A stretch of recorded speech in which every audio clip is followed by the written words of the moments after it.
Hi, I'm Allie Foley, and the case study that I chose to do was the Wells Fargo account fraud scandal. Moving on to the next slide, this is a little history about the Wells Fargo and Company.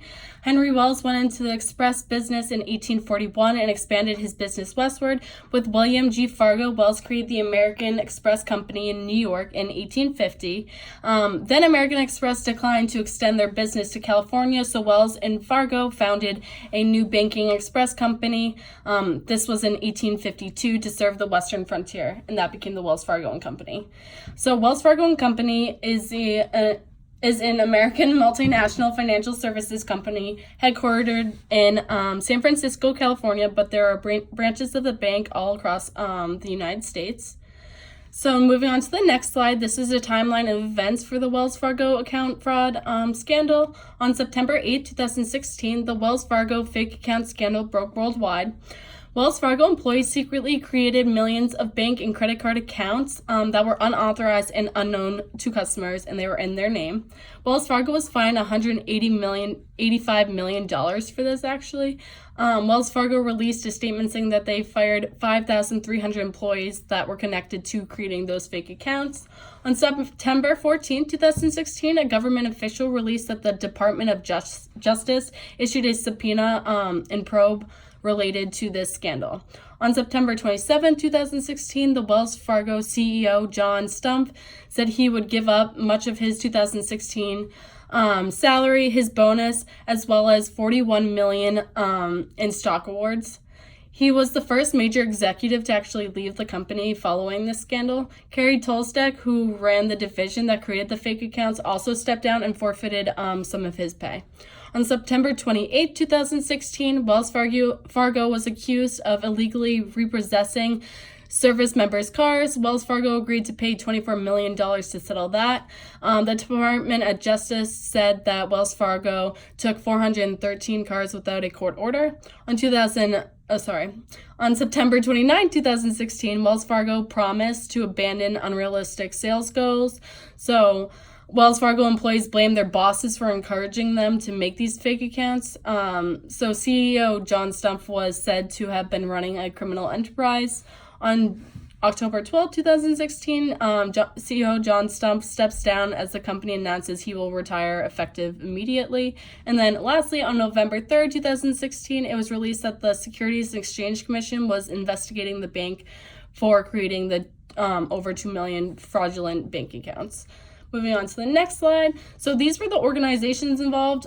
It was Wells Fargo, as long as branches of government that include the Department of Justice and the Security and Exchange Commission.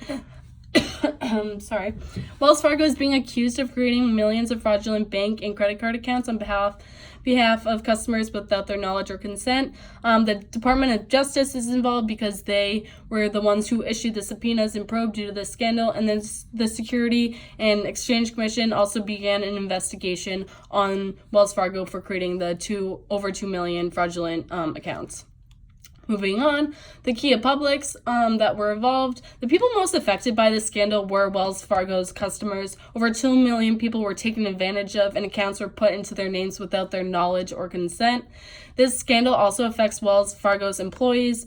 Like I said before, over 5,000 employees were fired for creating these fake accounts. However, they said that they were influenced to comply with some of their company standards. So they also lost their job. Moving on to the next slide, the quality of the organization's relations now with the public. Wells Fargo has lost all of their customers' trust. They have declined in revenue since the scandal broke, and they created accounts in the customers' names without their consent or knowledge, so they really lost customer perception of them as well. They have a really bad customer perception. Their customers feel extremely violated and betrayed by the company, and most of their customers actually close their accounts and search for other banking options. Moving on to the next slide, this is the SWOT analysis. Some strengths. Wells Fargo has cooperated with the government branches. They have released a statement regarding the situation to their customers directly, and they have apologized to those affected and fired employees involved in this scandal. The weaknesses are Wells Fargo broke federal laws, lost their customers' trust, and had a bad consumer perception. Opportunities are that Wells Fargo can continue to apologize and rectify the situation. They can regain customers' trust by being transparent and rebrand themselves. They can also take this as an opportunity to strengthen their values and goals and to recreate their bank. And then some threats are that their customers can choose a more reputable bank to use. The media speaks about them in a negative way, and they can experience a decline in revenue after the scandal, which we see that they have already done. Moving on to the next slide, the organization's official response.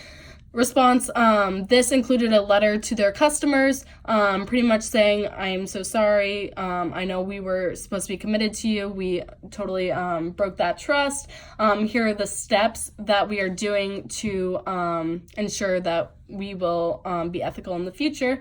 So first they said that they'll be putting your interests first. On the next slide, it says that they'll proactively communicate with you.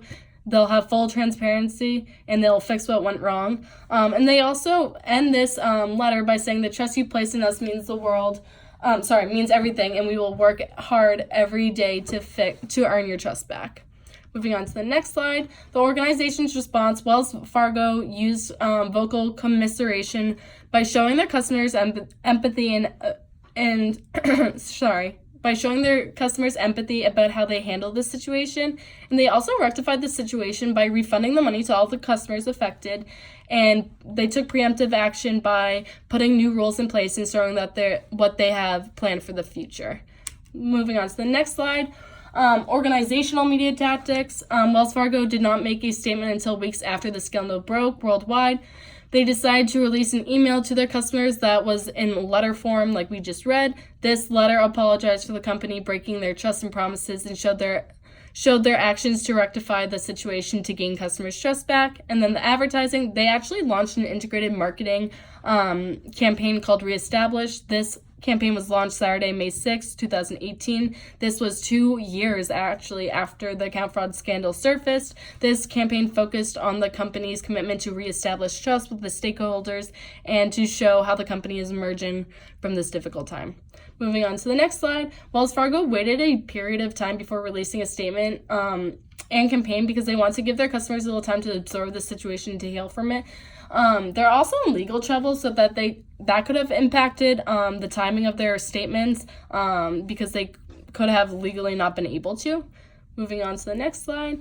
Wells Fargo has remained consistent with the language and message that they send out to their customers. They're focusing on regaining the trust of their customers and stakeholders. They have apologized and have given specific examples of how they will rectify the situation and move forward from the situation. And they launched a campaign called Reestablish, which I think also led into another campaign that kind of came off of Reestablish, where they are sticking to their message of regaining trust and ensuring ethical behavior in the future. So the three biggest takeaways are always be transparent with your customers, stay committed to your values and promises, and make sure employees are being ethical. So just for always being transparent with your customers, in this case, customers were unaware of the accounts made in their name. This was bad for Wells Fargo, because when customers found out, they closed all accounts with Wells Fargo and cut all ties. Customers' perception of Wells Fargo went from good to terrible really fast, so it's always important that your customers know exactly what accounts are in their name at all times and what other information is being used. The second takeaway is to stay committed to your values and promises. Wells Fargo prided themselves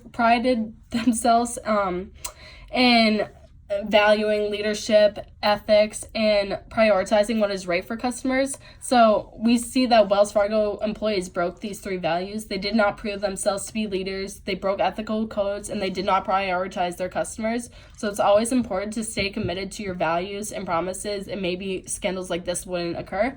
And then the last takeaway is it is always important to have your It is always important to make sure your employees are being ethical. It is important to always make sure your employees are aligned with your values. Having employees break ethical codes can have a serious impact on your company. That was my case study on Wells Fargo account fraud. Thank you very much.